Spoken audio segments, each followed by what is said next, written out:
The taste is really good and very fresh. I wonder who introduced this drink. If you're correct, tell me.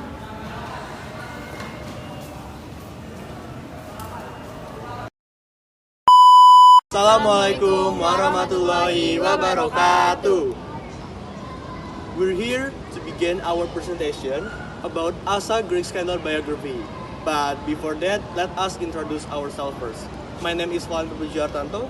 My name is Pika Ramawati. My name is Deva Yuliana. My name is Muhammad Irfansyah. So without any further ado, let's get started.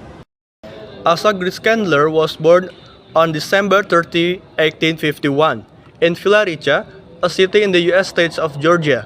His father, Samuel Charles Candler, was a prosperous merchant and planter. He was also a member of the legislature of South Carolina. His mother's name was Martha Bernetta Bill Candler. Born eighth of his parents' 11 children, Asa had 7 brothers and 3 sisters. Asa Grigskandler lahir pada tanggal 30 Desember 1851 di Villa Rica, sebuah kota di negara bagian Georgia, Amerika Serikat. Ayahnya Samuel Charles Candler adalah seorang pedagang dan penanam yang makmur. Dia juga anggota legislatif Carolina Selatan. Nama ibunya adalah Martha Bernetta Bill Candler. Lahir sebagai anak ke-8 dari 11 bersaudara, Asa memiliki 7 saudara laki-laki dan 3 saudara perempuan. Asa began his formal education story before his 5th birthday, but by the time he is 10 years old, the spill breaks out, delving his family income as result of Will is wanted taken out of school to be educated at home. Artinya, Asa melalui pendidikan normalnya sesaat sebelumnya ulang tahunnya yang kelima. Namun, saat dia berumur 10 tahun, para saudara pecah.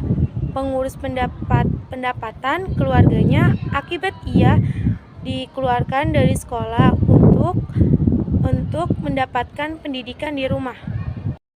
Firm work ethics and strong religious belief, he later gave up a chance to study at Emory College in favor of his brother William because the latter wanted to be clergy.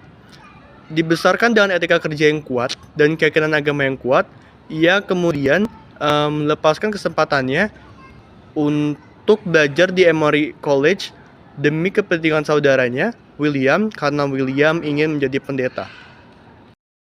Himself wanted to study medicine, but knew that his family would not be able to support him. Unable to pursue medicine, Asa Grigskandler decided to become a pharmacist. Around 1870, he began working as an apprentice to Dr. Best and Dr. Kirkpatrick, doing various work for them, gaining basic knowledge about the trade. Later, he moved to Atlanta where he hoped to find better alternatives. Artinya, dirinya ingin belajar kedokteran, tetapi tahu bahwa keluarga tidak akan mampu mendukungnya. Tidak dapat mengejar pengobatan, Asa Grigskandler memutuskan untuk menjadi seorang apoteker. Sekitar tahun 1870, dia mulai bekerja magang di Dr. Best dan Dr. Kirkpatrick, melakukan berbagai pekerjaan untuk mereka memperoleh pengetahuan dasar tentang perdagangan. Kemudian, dia pindah ke Atlanta, di mana dia berharap mendapatkan peluang yang lebih baik. In 1976, Asa Grigskandler, while working at a drugstore in Atlanta, opened a pharmacy named Hallman and Candler. With Marcellus Hallman, he soon began buying and manufacturing patent products like blood balm and perfume, earning significant profit. Eventually, he bought out his partner's share. Meanwhile, a biochemist named John Stead Pemberton was developing a formula for a morphine-free painkiller.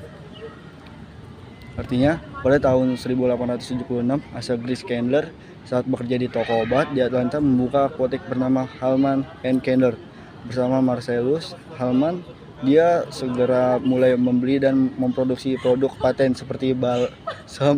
In 1886, he accidentally mixed the base formula with carbonated water and decided to sell it as soda fountain drink. Candler was fascinated by this sweet beverage and purchased the recipe around 1888. Possibly for $2,800, it altered some ingredients and improved the manufacturing process, which ultimately enhanced the drink's flavor. Pada tahun 1886, ia secara tidak sengaja mencampurkan formula dasar dengan air berkarbonasi untuk memutuskan menjualnya sebagai minuman air mancur soda.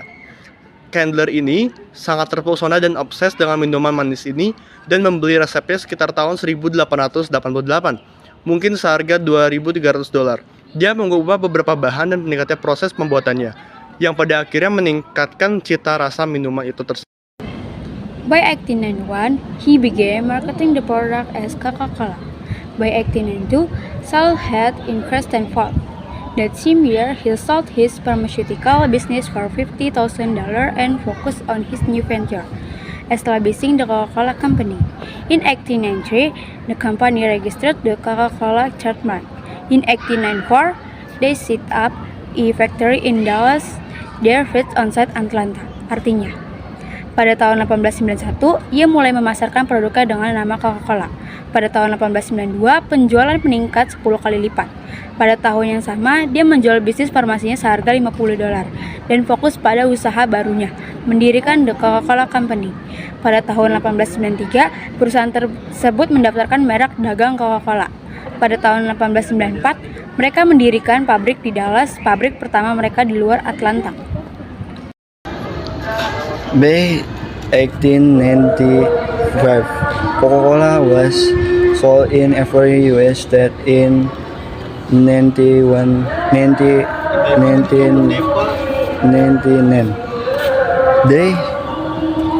they began exporting Cuba and in 1901 to Euro.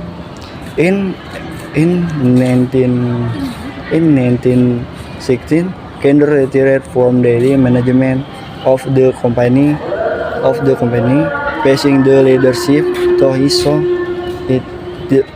son Carlos Howard Candler. Candler most of his shares to his children in 1904. He began constructing Atlanta Dallas building, the Candler Building, and 1906 he founded the Central Bank and Trust Corp.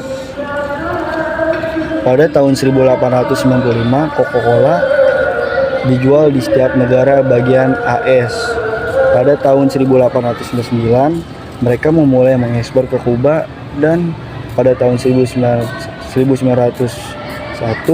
ke Eropa. Pada tahun 1916, dari Candler pensiun dari manajemen harian perusahaan, menyerahkan kepemimpinan kepada putranya Charles Howard Candler. Pada tahun 1919, ia mengalihkan sebagian besar sahamnya kepada anak-anaknya. Pada tahun 1904, ini ia mulai membangun gedung tinggi di Atlanta, Candler Building, dan pada tahun 1906 ia mendirikan Central Bank dan Trust Corp. Candler with marketing innovation such as coupon and advertising transmit Coca-Cola into global brands is not only boosts the ultimate and great local job but lots in first and the popular convert is local commitment is prius. Candler dengan inovasi penasaran seperti kupon dan iklan pengubah Coca-Cola menjadi merek global yang ikonik. Ini tidak hanya mengingatkan ekonomi dan menciptakan lapangan kerja lokal, tetapi juga memengaruhi gaya hidup dan budaya populer di masyarakat setempat di berbagai negara.